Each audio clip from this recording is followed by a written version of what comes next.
Ladies and gentlemen, the beautiful, the handsome, the I'm sure he's got a solid base. Chris Warren, what's up, brother? Thanks. If my dad talked to me like that once, I'd never have to do comedy. So I appreciate that. Well, that was actually my first question today was, "Hey, would you like a catch?" Uh That could solve a lot of my problems, dude. I wouldn't need therapy anymore. dude, I wanted a cat. This is how warped my brain is. I wanted a catch, but also everything needs to be content. So like I spent hours the other day being like, how would you mic that up properly? And then like, all that. And then but then I'm like, but then you'd be too far away, so it wouldn't be and I go, all right, Andy, let's just focus on doing things. Now I'm focused on doing these streams. I'm having a lot of fun. I'm having a lot more guests and stuff. And they asked specifically for the man, the myth, the legend, Chris Wow. Warren. So, Chris Warren, I'm so fucking happy you're here. I'm so fucking happy you took time out of your busy schedule to talk to little old me. What's good with you, man? How you been? I'm good. Thanks for having me, man. The world's been wild recently. So I've been Yeah, having reading news till 4 in the morning every night, which has been pretty good for my mental health. That's good to just beam that into your eyes right before you go to bed. yeah. I can see it in your eyes, and I think both of us are in that same situation where I was like, dude, I was literally laying on the couch last night reading Legacy of Ashes, the book about the CIA on my phone, and I'm literally doing this, like. And then I'm like, what am I doing? Go to bed, dumbass. I like us to take a moment of silence though, because there is a serious issue going on in the world. Moment of silence for the falsely accused Jeffrey Epstein, everybody. Because that was we all dogpiled. I was a victim of this misinformation campaign as well. I said he was a piece of shit, and it turns out the FBI came out and said there was no evidence. So Well, obviously he was an innocent man, and that's pretty fucked up. yeah, and no, it that makes sense because logistically, I've had a lot of friends who've raped over 1,000 children, and only no, the only people ever involved are him and his chick. They're the only two people The only way to keep it in ever the involved. family, you gotta have a small circle when you're doing stuff like that. Yeah, exactly. No, because literally I was talking about it on the one stream earlier this week. In the release, they were like, "Yeah, no. He raped like thousands of them, but it was just them two. It was no one It was just for else. the love of the game, dude. Yeah, it was just." He's just doing it because if you're good at something, you do it for free. That's what they always say. Yeah, and then he's just who's the dude with Victoria's Secret? I always forget his name, but he's just became his money manager very quickly with like very little experience just for other reasons and all this other shit. Yeah, dude, I've been talking I'm so glad you brought that up. I've been talking about Epstein all fucking week, and I was actually I watched this clip. Danny P, Danny, I always say his last name wrong. New York comic Danny Palashuk. He's on the Boys Cast. Does a lot of really funny sketches, and he was doing his stream the other night called Low Value Mail, and he had this whole long thing about it was, dude. It made me laugh so hard because he just hits this line where he's talking about I felt like he hit his breaking point a little bit on conspiracies where you're like, what does it take to get anything over the finish line? You know what I mean? Like, I get it. There's gonna be a lot of these we'll never know, and all this, and all the people are gonna still do their bad stuff. But like when it comes to the Epstein, the Epstein files, and that one's so fucking obvious, and you got the president on TV being like, "Are you guys still talking about that?" Dude, And he's he he's like and fucking gaslighting us like a dude who cheated on his chick. He's like, yeah, "What are you talking about?" Dude, that yeah, you already said we were over it. We're moving on in the relationship. It's actually you're weaponizing my guilt. That was over a week ago. You're being manipulative. yeah, and I actually resent Trump more for that. I go, don't treat me like a fat woman, Trump. Don't treat me like a dumb fat woman who's been mesmerized by your dick game. No, no, I am a fat man, Trump, and I will be not tricked in these simplistic ways. Dude, I do also love all the I don't know if they're influencers or whatever they are, the people that got the list and all the files and shit like 4 months ago and were like, I Yeah, have I've gone through the 1,000 hours of video. I've read all the documents. Like, this is gonna be crazy when it comes out. Now all of them are like, oh yeah, no, it never happened. Actually, I was lying. Never mind. Well, you know what the funniest part to me was? I brought this up earlier in the week, but like the big there's this really interesting there's this really interesting like recharacterization that they do with how they frame things. So they'll be like there's no client list. There's no Epstein client list, which I actually think going on TV, like if you work for the government, you say we didn't find any Epstein client list. You're actually probably technically not lying. It's like, oh, we know everyone he fucking worked with, but we didn't find a specific list where he There was wasn't like, an Excel spreadsheet yeah, with appointment dates and charges. yeah, where Clinton got invoiced for like fucking 3 babies a week. You know what I mean? It's like there's not, yeah, there's no specific fucking list that he's gonna keep. So I think they do a lot of stuff like that as a workaround. But it's like that's the funny part, especially too with all the fucking with the binders, with the binders that all the influencers were so cockily fucking waving at and everything. It's like, dude, I remember we did this podcast with we did Panties in the Mouth. We did a podcast. We interviewed a porn star lady. I don't want to blow up her spot because she was a nice lady. But after the interview, she's just like, dude, we're just chilling, and she just randomly is like, do you guys want to see Epstein's flight logs? We just go, what? And dude, this was like pre-pandemic and everything. I think he had like just killed himself or something like that. And he's like, do you want to see Epstein's? So, and I'm like, wait. And I looked at that. And I remember looking at other stuff. It's like, you can just look that stuff up. Like Nick Bryant released his black book. Like that stuff's just fucking out there. But they go on TV and they're like, they just frame it a certain type of way that the casual just be like, I guess they don't fucking got it. Maybe next time. Well, it's just a big misunderstanding. I'm just glad as a nation we can move away from these dangerous conspiracy theories and move on with their life. That's why personally, I got so burnt out on conspiracy theories since like, middle school, being online, look at all this shit. Yeah. It's like now I'm pro deep state. I'm pro CIA. I'm an old school neocon. I think whatever the CIA is doing is like the ends justify the means, keep that oil flowing, keep the waterways Navy controlled. It's so much simpler life to just be like whatever the uniparty is doing is probably in my best interest.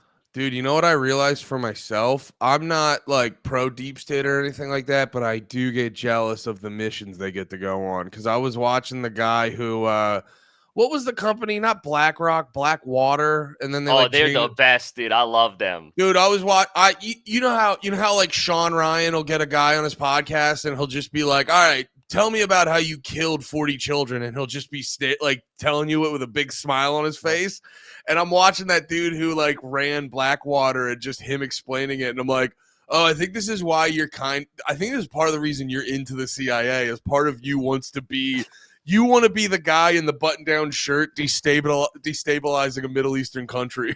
I want to be the propaganda guy, dude. If you look at my social media presence, I am begging for a CIA sponsorship. They haven't reached out to me. I get accused of it all the time. They're like, this guy's a plant, this guy's a Fed, deep state agent, misinformation campaign. It's like, I'm just doing it for love of the game. I would CIA, lace your boy up. I'll do it. If you spend me like $1,000 a month, I will do it.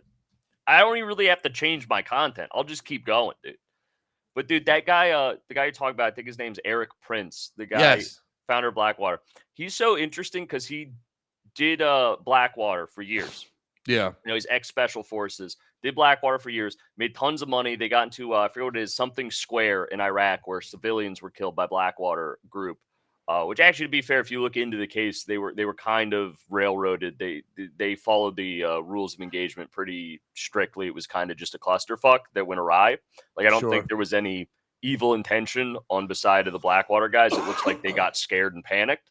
And he then sold it off. So Blackwater still exists. It's called something else like Umbrella Group or something like cartoonish, Resident Evil sounding like that. And then he went on to run his own smaller group, which I don't remember the name of. It's like Sand something. And he did training missions in Somalia to teach the Somalian government how to fight pirates. And then he did a bunch of private security gigs in like Dubai and the UAE and all those places.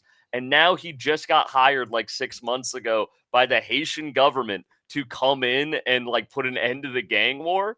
So he's putting together like a team of the Expendables in real life, like a bunch of ex-Spetsnaz and Yeah. SAS guys and Navy SEALs and Army Rangers. He's putting together a team of like 100 guys that are all special forces with the best equipment, and he's about to go into Haiti to fight like the gang lord Barbecue who's taken over the country. And that's going to be the coolest shit ever. I want the movie of that. That's going to be so cool. Dude, those dudes better be GoPro'd up like how I saw people get murdered in fucking Ukraine. Like Ukraine. That's when I realized I was like, oh, so everyone's just GoPro'd up in Ukraine. Hopefully, when he's rolling in trying to take down Barbecue, I can fucking watch that because that just sounds so fucking like if I can keep it I'm gonna be a little bit of a neocon with you today, Chris. Hell yeah, dude, we're if I winning can them over. no, I'm just being a gecko today, dude. I'm just fucking trying on the skin just for today. No, it just sounds so fucking sick. Just you're like rolling in, you're training a bunch of people. We're gonna try to take over this because it's like, you know what it is like. Our country, America, is so captured by like corporations and all this shit. You're being advertised to when you don't even think you're being advertised to and shit like that. Like I'll pause, I'll be streaming something and I'll pause the show and then the show will be like, "Do you want to watch another show?" It's like to that point you can't get away from it. Everything's so there's so many rules for your life, and just to see that guy, he gets to live outside of all of it. That's what I'm jealous of. I don't necessarily want to go like, I mean, maybe I could overthrow a government or two, but that's not like my main concern. I would just like to live outside of that and have my own rules. Dude, it's just that's truly free.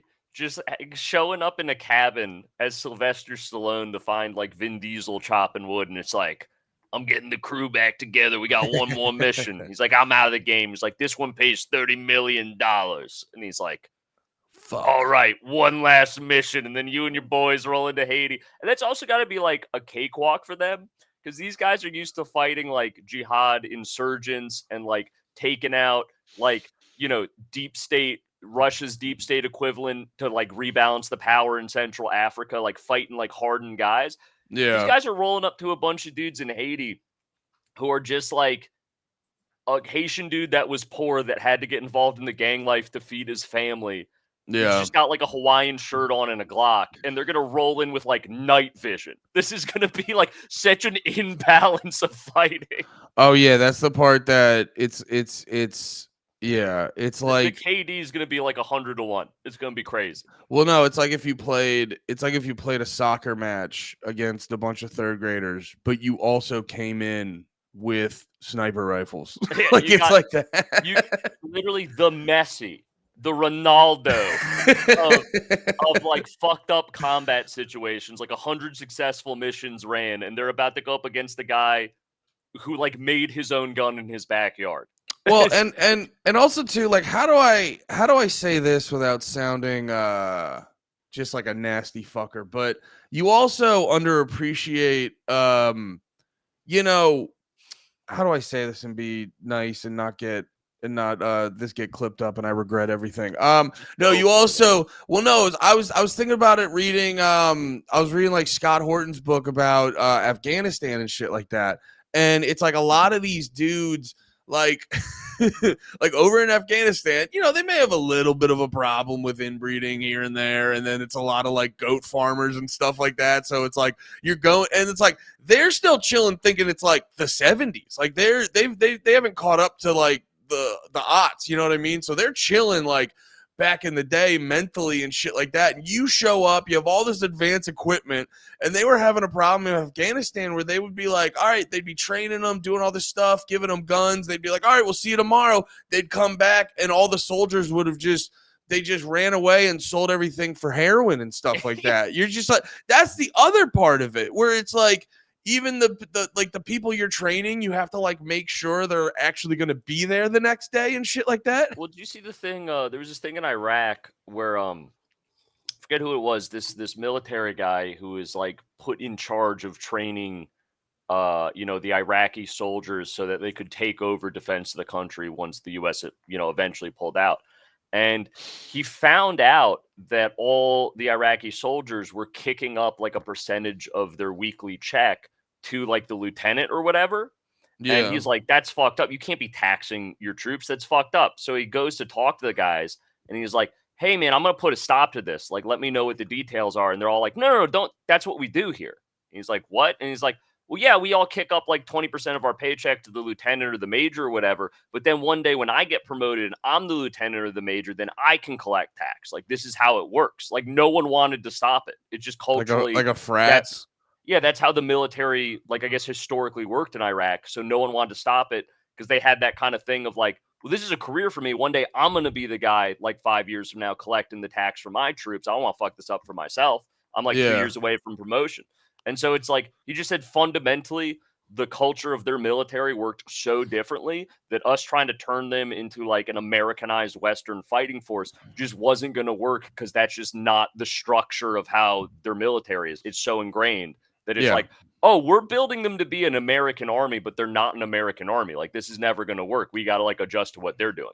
Well, that's the whole, like, broadly speaking, that like that American hubris is where you constantly, it's like where our government constantly fucks up trying to fix, like, not fix or whatever the fuck you want to No, it call it, is but like fixed. America's the best. Everyone should behave like us. We have the number one culture, the number one whatever you want to call it. We should try to make everywhere America at all times.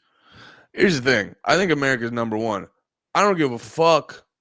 I don't give a fuck about making sure everyone else catches up. I give a fuck about making sure America's a fun place to hang and it doesn't suck ass. That's what I give a fuck about. But no, I'm sorry. I forgot we were in neocons today, Chris. My fault. Come on, get with the program. The only way this is a fun place to live is if we're blowing up people in other countries. True. My fault. That's how we protect Spotify. That's how we protect Netflix. You're so right, Chris. Terrorists want to destroy the Twitch headquarters. We got to stop them. Netflix just got Mr. Robot. I don't want to lose Netflix. Oh, by the way, sidebar on that. I just started watching Mr. Robot. That's why I made the joke. The show's very good. It's very well written, but there are small moments where it's the dumbest show in the fucking world. Because literally, a show about an autistic guy that's literally about like my cousin John. That's not like yeah, it's about a guy who like quietly does the end of Fight Club on his own. And he but no, he works for this company. The company he works for, the logo is just lazily like it's basic. Well, actually, you ever see Tim Dillon's fake business logo? Yeah. It actually looks so much like that. I don't know if he took from that or it just is a coincidence. But it's just like that mixed with like a lazy like Enron logo. And he's like, I work for E Corp. I don't even remember the name of it. E-Corp. I've called it. He's like, I've called it Evil Corp my whole time. And I go, are you telling me the big bad guy in this show is Evil Corporation? I go, that's the like cancel it. Cancel these commies. Get it out of here. But wait, what the fuck was I saying before? Oh yeah, that was the thing. I was just hearing someone talk about, you saying about going into these countries. You have these like backwards goat herders and you're trying to be like, all right, you guys want Western democracy? And they're like, I don't know what you're talking about. And it's even the same thing with like, I was hearing someone talk about it when we installed like the Shah of Iran. And they were like, yeah, dude, we got Western culture, girls in miniskirts, and everyone in Iran's like, we don't like that. Dude, my favorite part, the Shah is the GOAT. Dude, I love the Shah. I'm a Shah apologist. Dude, so the reason the Shah got finally ousted, right? Just like what you're saying, he was not conducive with traditional Iran values and what like 80% of the country wanted. There was like a small minority of people that supported him that were getting rich off of this Western connection and living a very Western life. And I think it's kind of disingenuous when people show all those like Iran in the 60s looked like this. It's like, yeah, that was like the wealthy 1% in Tehran. The rest of the country wasn't living like that. It was actually pretty rough. There's a reason there was a revolution. Brother, you could do that. You could do that in 20 minutes in Philadelphia. You could be like, look at how they're living in Philly and drive 20 more minutes and go, did we go to Iran? Actually, no, Iran's a good time. You get the joke I was trying to make. But the reason the Shah finally got ousted is he had a spending problem and his wife also had a spending problem. Like they together were shopaholics and stuff like that. And there was, I forget what it was. It was like the 3000th or something anniversary of the Persian Empire. Okay. And so, they're Iran, so they like associate with being Persian. It's like their history. So, as a big celebration for basically like their version of 4th of July, the biggest one ever, the Shah of Iran does a massive party that is on record as the most expensive single event ever held, where he Nice. invited like every celebrity and every important politician from every country and spent like the modern equivalent of like, I forget what, so someone did the calculation for the conversion with inflation, like the equivalent of like a $300 billion party that was 7 days long. They had like, these crystal plates that were $1,000 a piece made for like, the 1,000 people attending for, one meal, and then they were thrown out. And it was so exorbitant that it bankrupted the Iranian government. It used up all their excess capital and tanked the economy. And when the people saw the footage from this party, they were like, I'm struggling to be a farmer. You said we didn't have money to fix the fucking highway or like get me clean water, and you're doing this shit. And then they like, that's why the Iranian Revolution happened, because he threw like a Great Gatsby party in the desert, and it was so offensive. Dude, that's isn't that kind of isn't there like a historical precedent for that? Like, wasn't that a big part of the French Revolution where they were like they're like the bourgeoisie or whatever you want to call them, the higher up, they're like the common folk didn't realize how hard they were chilling, and you're like, dude, I'm not chilling at all. Yeah, And pretty much. that's a big indicator of how psychopathic and just how psychopathic people in the like the elites can be, especially like the government ones, where like, and I'm a big example of what I'm about to say, where I didn't get politically active until like government policies and stuff started affecting my life, my ability. Because here's my thing. I just want to wake up and chill. And the older I got, the more I started realizing this whole government's getting in the way of me chilling. And and then it's like, you start realizing like the fiat currency and the way that they're just printing money devalues the money, and that makes just, when I was younger, making $100,000 a year, I was just like, oh, you'll be set for life. Now it's like, you could probably go on a weekend vacation every year if you like save and shit. And it's like, I think we talked about this last time. It's like, brother, I wouldn't give half of a fucking shit. I wouldn't have to be on here every week exposing you guys if they just calm down. That's the part I never understand.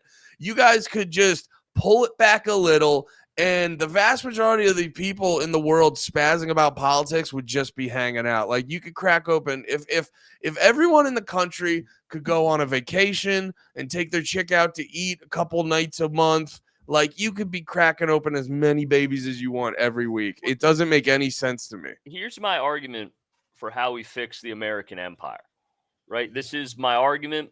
I think it can make everyone happy. So we are like a global empire. We do it in back channels, but we're pretty much the new British Empire as America. And we do that by enforcing our will with a lot of violence or threats of violence. Like, the U.S. Navy pretty much exists to control waterways, to say, hey, if you want fair and safe trade, you're going to sign this trade deal that's pretty, America leaning, that helps us and hurts you. And countries are willing to do it because what's the alternative? Get cut off from like the global market or have a regime change. And everyone says this is bad, and like, that's sure, maybe. I think what we do is here's the argument. If Dick Cheney back in the day was like, we're going to war with Iraq, or let's do a modern one with Iran. We almost went to war with Iran. Everyone on the right and the left was like, fuck that. We're not falling for this again. This is Iraq all over again. We're not going to war with Iran.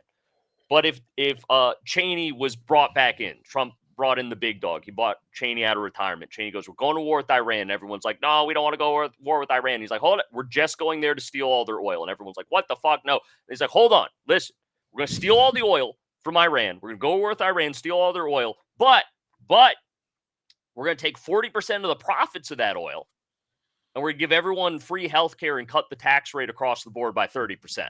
Yeah. I think everyone to be like, military industrial complex, actually pretty cool. We need a profit sharing system for our conquest. It can't just go to the 1%. They can still have the other 60%. You know, they did the hard work. They overthrew the regime, did all that. But like give the other 40% to the people. You know, get me some health care. Get me some you know, some reimbursement. That's the real truth of the situation is people want you like people just want the government to make sure everything's comfy and they don't want to have to figure out how the sausage is made. You know what I mean? Like that's why Twitter's such a bitch to them. They're like, you know, everyone was like, yeah, we know they do some stuff, but then you see the inside of a Palestinian kid's head and you're like, all right, guys, well, you gotta well, I guess that's Israel, but we gave them the bomb. So, but either way, it's like, you know, they see that kind of stuff and that's what's really fucking up the American paradigm is everyone's like, we need to stop seeing how the sausage is made every goddamn day. The internet ruined it, dude. Yeah. I don't know, man. But here's the other thing with everyone talking about, you know, they want to have more wealth redistribution and equalize things. And I think in principle, that's like a well-intentioned, good-spirited thing to want. But Americans need to realize that there's some like we are the 1%. Like that's what Americans don't realize. We're like, of the world. It's like, guys, I know you hate the billionaires. I get that. I'm with you on that one. But you realize on a global scale, like we're all the billionaires. There's some crazy statistic that if you make over $30,000 a year, which I think the average, if you take out the top 1,000 earners in America, the average salary per person is about $34,000 a year. You're in the top 5% of earners in the world. And if you make over $50,000 a year, which is like just like a regular decent office job, you're in the 1% of global earners. You are the 1% of the wealthiest people on the planet. And I think Americans are very uncomfortable with that fact because we want wealth redistribution over here, you know? Yeah. But then if you go global, it's like, oh, wait, I got to give my money to some guy in Sri Lanka. I don't love that. And it's like you said, you wanted wealth redistribution. You are the 1%. You got to come on, pay your dues. No, I remember hearing that argument when the 1% shit was like a popular catchphrase. And they're like, you want to do this? You know what? That's where when I got into the like libertarian shit, a lot of the people I would listen to is they would always say the phrase, you're like, take it to its logical conclusion. And that like really shifted how I like think about certain things. And yeah, the thing with the 1% shit, it's like, okay, we're talking about the 1%. You take it to its logical conclusion. You're the problem. Yeah, well, because there's something, someone did the math, and whatever I say, it's going to be wrong because I read this a while ago and I'm bad with numbers. But if you like redistributed all the wealth in the world evenly amongst all whatever it is, 8-9 billion people that there are now, so everyone had the same equivalent in US dollars per year was earning that, I think everyone in the world would make something like $5,000 a year. Yeah. $7,000 a year, somewhere around like the $10,000 range. So it's like a lot of people want this equity, which again, I'm not against in principle, but it's like if you really want this equity, you're not gonna you think you're the ones benefiting, which is why you're so pro it. Like you're gonna be very disappointed when you realize what tax bracket you're in at that point. Yeah, but also too, it's like it's that whole everything needs to be like even or whatever. What's the fucking term equity. They always like with the equity where like everyone has to have like the same, and you think about that and you're just like it always sounds nice, but if you actually take it into like practical realm or just think about it for 5 seconds, you're like, it is a little bit retarded. You know what I mean? Like I always just go back to like every fucking day job I've ever had. You know what I mean? Where it'd be like when I was a server and it'd be the nights I was busting my ass and there'd be that one dude that just was not doing fucking shit and you were helping him out and you're just like, yeah, no, I should get more tips than him. What the fuck are you talking about? And then like every fucking warehouse job I ever worked at, where like that's always my favorite thing when like you talk about like commie shit or socialist shit, and they're like, all the workers should have all a say, and you're like, I've worked in warehouses. They shouldn't, dude. I'm not sitting here saying the boss is always right. I also think they're like, I'd be working a lot of warehouse jobs where like you'd see the corporate people come in and they'd be talking about new procedures they could implement to make things runs more smoothly. And I'm just standing there like, oh, you guys don't know about like the little shit. But then at the same time, there'd be like that one dude who would be talking up the whole time in the meeting. He's like, y'all, you guys should actually do this. And you're like, you should also not listen to him either. It's like, no, it's like not everyone should have the same equal voice because you haven't earned it and shit like that. So that's like that, like I like whenever I hear people spouting off that, I go, oh, you've probably just not had. I hate to say the term real job because I feel like if you get a paycheck, you technically have a real job, but just one of those jobs where like you can't like there's a lot of jobs that just feel like cosplaying where it's like no, like go to one of the jobs where if you don't go do a job where if you don't finish it, everything's going to crumble. Like if I didn't get all my work done in the kitchen, like the next day we're like no one's going to be set up for success. I'm going to get my ass kicked and it's just going to be bad news. If I didn't get all my shit done at the warehouse, like we're going to be behind for weeks and shit like that. Like go work one of those and try to do all that like little bullshit and you're like, dude, it doesn't happen. But then on the other end, right? Because like I'm saying this, I feel like everyone's, thinking I'm like a capitalist dog here, which at my heart I am. But on the other end, Chris, to be fair, it's only because of all the things you say. oh, that's true. Well, but like, it's like on the other end, it's like someone like Jeff Bezos being worth, hundreds of billions of dollars. I don't know. He keeps going up. Whatever he's worth, or like Bill Dude, Gates. he just sold off, and this annoyed me.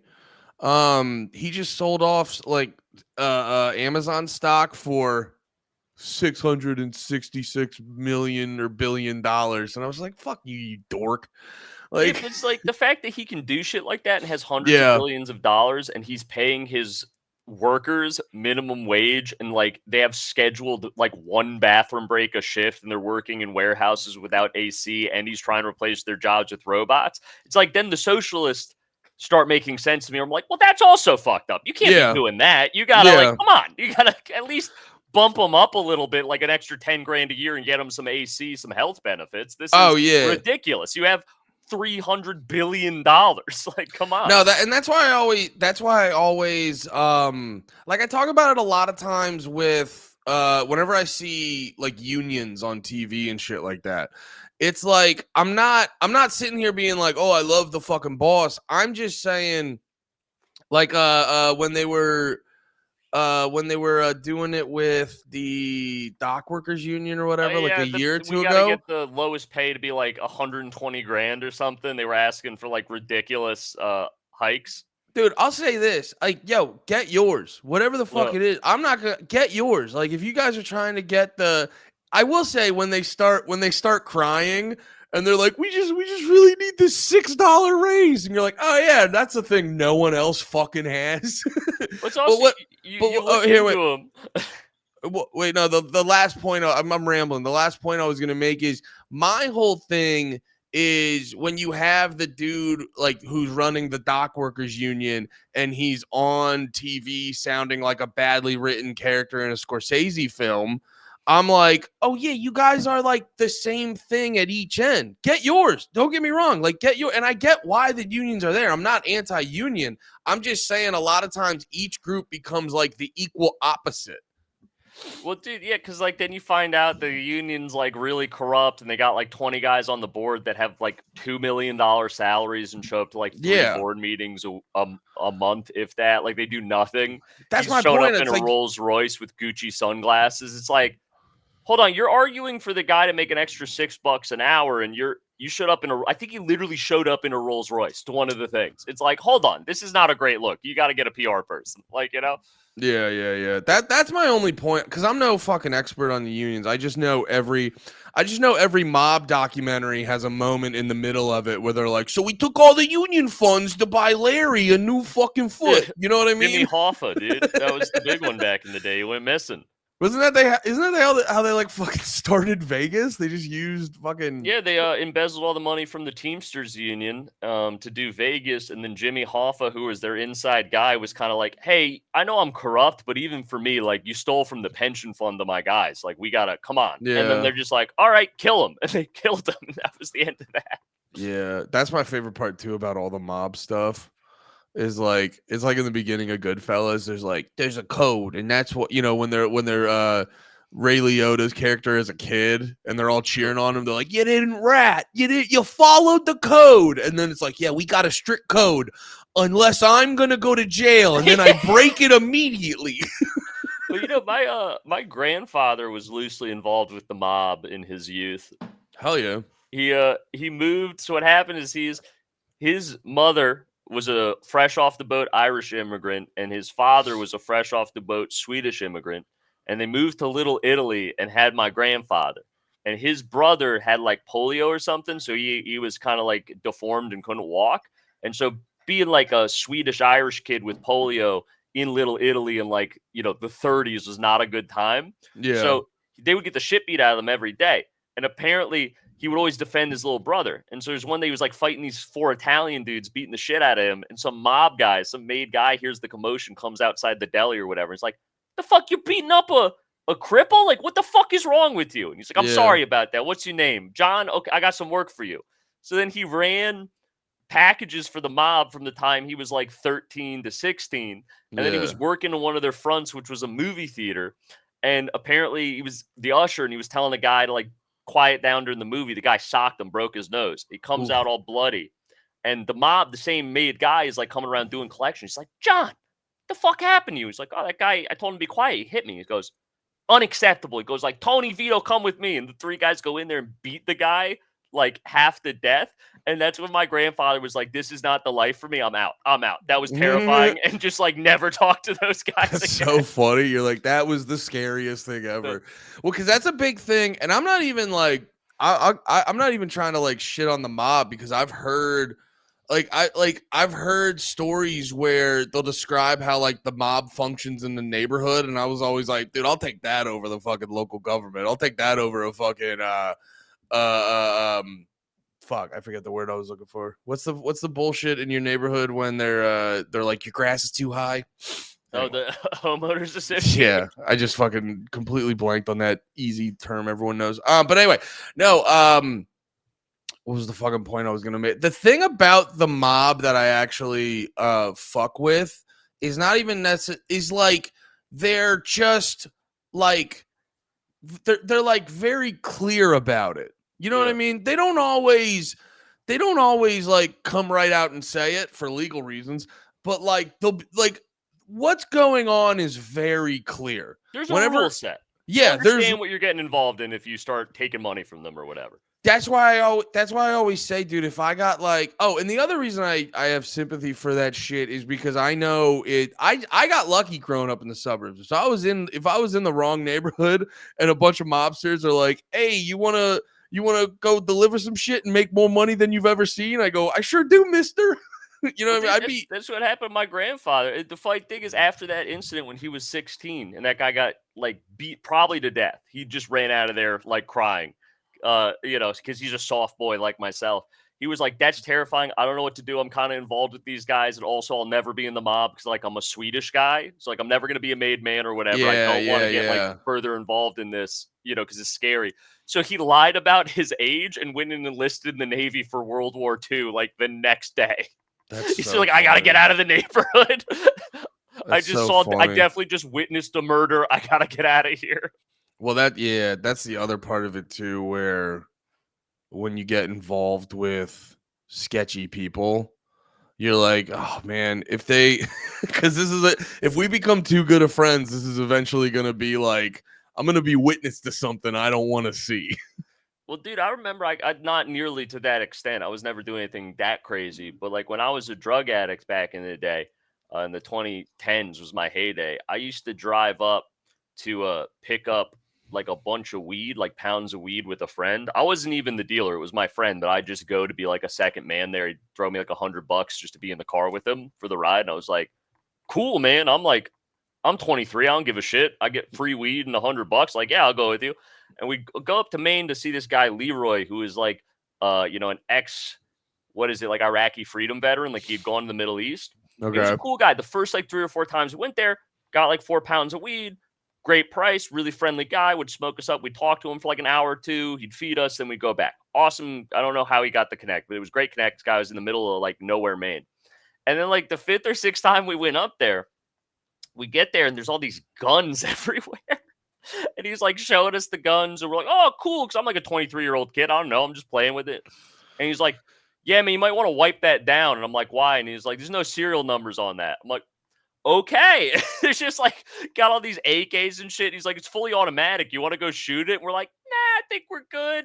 And he starts talking about like all this like racist shit. And it's very clear. It's like, oh no, Leroy's not cool. We've been buying drugs from like, an Aryan Brotherhood like Nazi guy for the last 4 months. Like, That's we so gotta funny. disassociate with this shit. We're like, oh, this was a mistake, and we just never went there again. Yeah. Wait, and you were in Connecticut at the time, so you're driving all the way up to Maine? Yeah, because it was great prices for weed. We'd come back, my buddy would sell it all because he was the one dealing, and then I would get like I think it was like 2 ounces of free weed and $100 for going with him. So it was a great deal for me because I was a stoner. I was like, this is awesome, whatever. And he was like my buddy, so it was like a fun road trip. But yeah, it just became very clear that this guy was involved in something bigger than we thought. Like that he was definitely like dealing harder drugs and doing all this to support like the race war or whatever. And I was like, yo, we gotta get the fuck out of here. Oh, so he was like you were getting drugs off of a fucking GTA character, dude. Yeah, dude. He was like I don't know what group he was in or whatever, because we never talked about it. Because the second that time he started talking about it, it's like, you're a couple nice young white boys, dude. What are you doing for the race? And we're like, what? We were just talking about Grateful Dead. And he's like, yeah, but it's really important that in America, have you heard of white replacement theory? And we're like, oh no, dude, did we make friends with a Nazi? We gotta get out of here. Dude, actually, that's so funny you said that. I've never had it on that level, but I've more so when I still lived in Pennsylvania, because I was never in like rural PA, but I was always near it. So I would always meet people who would like test out. This guy's racist as hell, just like me, right? I would get it all because it's like, look at me. I look like the guy standing in the background of like the fucking. Well, that's when everything went wrong, and I'm in the background, like being like, "Yeah, Aryan brother." You know what I look? You're just in a RICO case because there's one group photo of you at the wrong barbecue. Yeah, no, I always joked. I go like every time. Remember when it was trendy for white dudes who look like me to shoot black people so the news would report on it? Was that a trend? Was that a TikTok challenge? Well, yeah, it was. No, it was when no, dude, it all goes in trends. You remember like in 2020 after George Floyd died, the news realized like black people were really trending, so like every streaming service had like elevate black voices and shit like that. No, I'm just being funny. But no, it was like it was the news was like hard up. They're like, did someone shoot a black guy today? We got to throw it on the fucking news. And every time they threw it on the fucking news, the guy who did it looked like my fucking cousin. So it always would get me self-conscious. Well, dude, I even have some of that now. Because like you see my social media, I talk about some like wild stuff, and it's very, I think at least, I mean, comedy is in my username. I think it's clear I'm like kind of tongue in cheek, making fun of myself, joking. Yeah. But I'll get some like, for lack of a better word, extremely far right followers. Yeah. That'll DM me, and I try to be pretty good about like answering any requested DMs because I don't get too many of them, and most of the people that hit me up are like chill people who just want to come out see shows. Yeah. And they'll start talking to me, and we'll be like joking. And it's like ha ha ha, and then they'll just start getting real racist and be like, when you talk about the Jews, man, the Jews are running everything, and I'm like, I don't know if you watched all that. You know I'm Jewish, right? And it's like a huge betrayal. They're so heartbroken. Yeah. The debased red-pilled guy they were following online is actually a Jew. And they're like, this is exactly what you people do. Yeah. And then they block me. And I'm like, I get the that's same. Scary. Hopefully that guy never finds me. Well, I get the same thing too. Like people will hop in my because I talk about the conspiracy stuff. Yeah. People constantly be like, "All right, so we're gonna blame all the Jews," and I go, "No, not all of them. Just just the ones at the Fed, dude. Chill."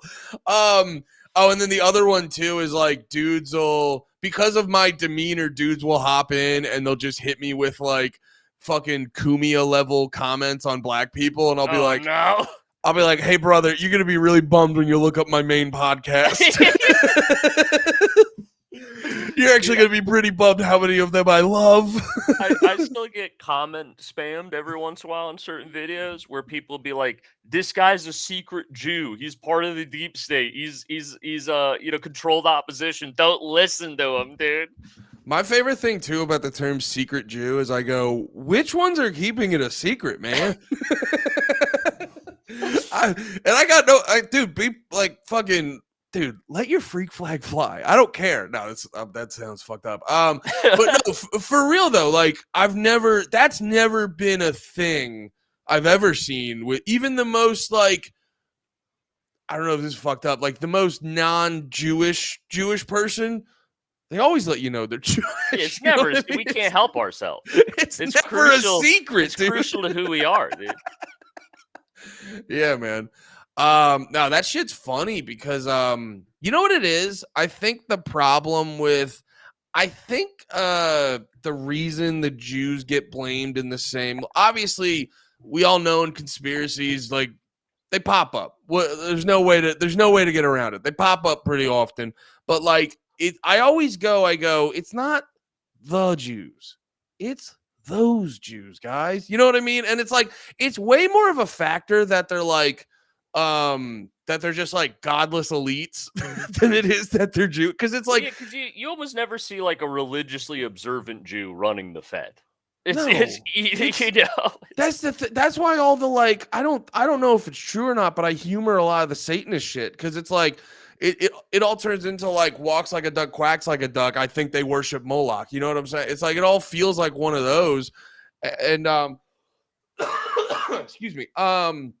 Where was I fucking going with that? It all feels like one because it's like they do the same thing with black people. They'll show you a video of like 5 black teenagers in the hood, in like the scariest area of the hood, beating up a grandma, and they'll be like, look at that. Look at how they're all like that. And you're like, dude, it happened to me the other day. Fucking Instagram hit me with this account called Black Fatigue 2025. Dude, you just outed yourself. Why is that in your algorithm, you racist? Dude, it tries me. Dude, my algorithm is mainly wrestling, Instagram whores, and strong like gym shit, and then occasionally like cat videos and stuff. But then occasionally they're like, "Come on, Andy, you like this? You know you want to be racist. You know you want to be racist." Like that's been my whole life is people just be like, "Andy, you know you want to be a little racist guy, don't you?" You're white guy from Pennsylvania. It's your heritage. Embrace it. Be your true self.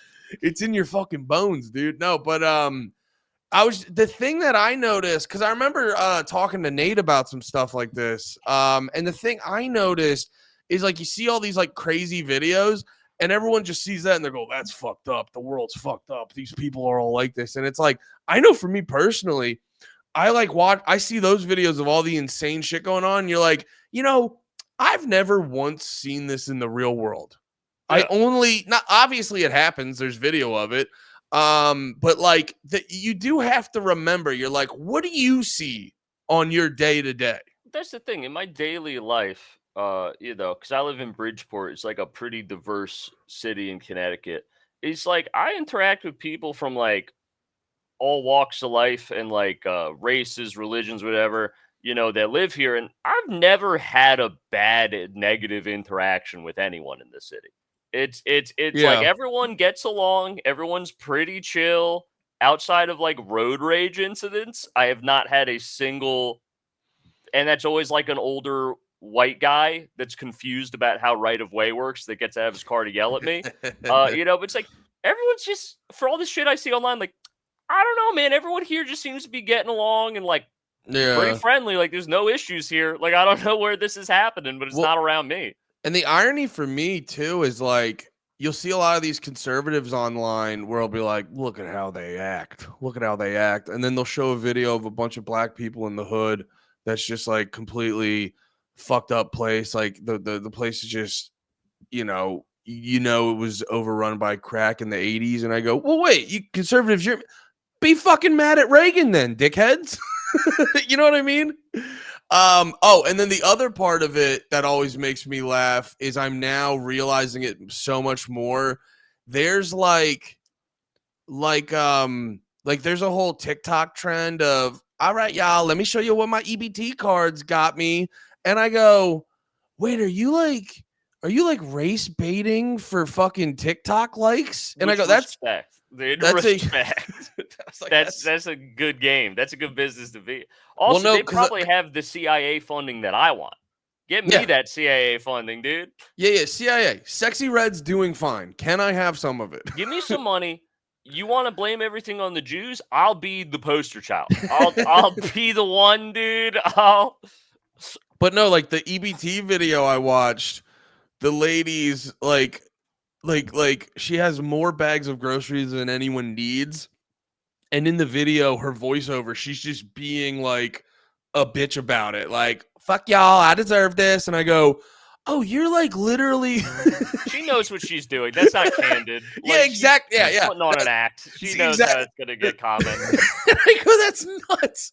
Just so you could be like, I just want to get a couple extra bucks on my TikTok because I know this makes white people pissed. I go, that's Honestly, crazy. get your bag. I respect, do your thing. Yeah, I think well no, because people always joke, they're like, dude, AI is gonna cook the boomers. I go, there's live action videos cooking all you guys can't tell these people are fighting on a fake airplane. You know what I mean? Like, we don't need AI. Dude, it's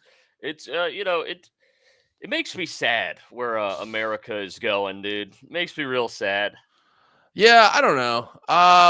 I think we hit a peak in the 90s. 90s was pretty good. Crime rates were down. Racism was basically gone. Great cost of living. Everyone was making money. It was, no war. We were chilling. And then, Yeah. 9/11 kind of ruined everything. Yeah. The people forget about that, about the 90s with like the racism and shit. It was like, I think it's more race tension now than there was in the 90s. oh, substantially more. Because Yeah. I think it's all like, I think they chilled on that, and then we were talking about the 1% at the top of the show. Where everyone was doing the "We Are the 99%." They were like, "Shit, they're not." Fucking what was it? The teabaggers, or what did they call themselves? Tea Party. Tea Party, and all the fucking lefties and shit were chilling out, agreeing on the same shit. And so that around that time, they started throwing in a lot more culture war shit. That's where all the all the race and gender shit started like turning up, and it's weird, man. Like, it's weird growing up the way I grew up. People were almost like, they were a little much about like, don't say that, you can't be mean to people. They were a little, I would have moments where my parents would be a little, because my parents grew up in the other shit, and then they like sort of like were like, oh fuck, that wasn't great how society was, so they tried to over adjust. I grew up in the over adjustment, so now when I see online someone will post on Twitter, they'll be like, how do you guys feel about interracial relationships? I go, what the fuck is going on? But then the worst part too is just like half that shit's probably just like Chinese and Russian bots. Well, I love the interracial relationship thing, because it's always some like weird incel white guy that's mad that like a black dude's dating a white chick or whatever, because they're like, they're stealing our women. And it's like, dude, if that white woman wasn't dating a black guy, you really think she was going to date you? Like, Yeah. she could date some other white. You were never in the running for this. This doesn't affect you. I don't know why you're mad that you think the reason you're an incel is because all these other men from other races are stealing all the white women that would have otherwise dated you. It's like, I don't know if that's the case, Yeah, I don't know. It all makes me laugh. It's all like, guys, it always makes me laugh because I go, I thought we figured this out. I thought it was just like, yo, don't assume, be nice to people, but I guess we still need to. I guess people are still like, nah, we weren't done measuring skulls. We actually needed to. We actually still we still had a few more skulls to measure, and I go, all okay, I those guess phrenology degrees people got, they're paying off now, dude. You thought it was a dead science. It's getting brought back. Yeah, yeah. Well, no, it's that maybe a bunch of people got phrenology degrees we didn't know about, and they're like, I gotta make this degree work. Yeah. We gotta bring back race science. It was their generation's version of learn how to code. Measure that This will guy's always be skull. in you'll always need a guy with forceps. It's always gonna be. Oh my god. Yeah, man, this was fun. What else? What's hit I because Chris, if you guys don't know, he pumps out hilarious Instagram videos every day where he's breaking down a new fucking thing. But you always have like a story that I've never heard before, or people aren't really talking about, that you're always just like, yo, Andy, get this. Before we get out of here, you got any of those for me? Oh, so I posted one this morning that I think's pretty interesting. So a funny thing happened. So apparently, and I haven't really seen this talked about a ton, is in Mexico City, they're having this problem where a lot of American people that have remote jobs move to Mexico I because the saw cost of this. living's cheaper. That So made they me specifically moved to Mexico City. And they moved to all the trendy neighborhoods, like Mexico City's equivalent of like Williamsburg and stuff. And they obviously the landlords jacked up the rent because they're like, oh, these gringos will pay like twice as much. Like, yeah. yeah, jack it up. They can afford it. Because even for Americans, even if you jack it up 3 times, it's still cheaper than living in a major city in America. So they'll pay it. And and it priced out all these like Mexican hipsters essentially from the cool neighborhoods in Mexico City and drove Yeah. up the cost of living. So now they're protesting, saying that these American immigrants need to go home. They're a drain on our society. They're taking away jobs from Mexicans. Because then a lot of these guys, they if they lost their remote job, then started getting jobs in the local Mexican economy, is like all the good jobs, like in computer sciences and stuff. So I Yeah. just think there's something really funny about Mexicans being furious about Americans immigrating and taking their jobs and pushing them out of neighborhoods. I just thought, like whatever you think about immigration, because I don't really have like a strong stance either way. There is something very ironic about this whole situation. Yeah, dude, I couldn't living my life the way I've been living. The fact that, like, yeah, dude, the fact that I saw a Mexican holding a sign that said "Speak Spanish, Americans" or whatever the fuck it said, I go, that's hilarious. Yeah, it's just like it's becoming a parody at this point. Like, Yeah, no, it is this weird thing where, like, um what the fuck? Like, there's that meme where it's like, can I please stop living through historical events? And it's like there should be another one where it's like, yo, I can't keep living through South Park episodes. It's too funny. But I it's do I do sympathize with the whole it just seeing a Mexican hold up a sign that says like speak Spanish when that was like the whole thing of my childhood. Like the dude at Pat's or Geno's, whichever one, that had a sign that said speak English, and everyone was like, yeah. you fucking piece of shit.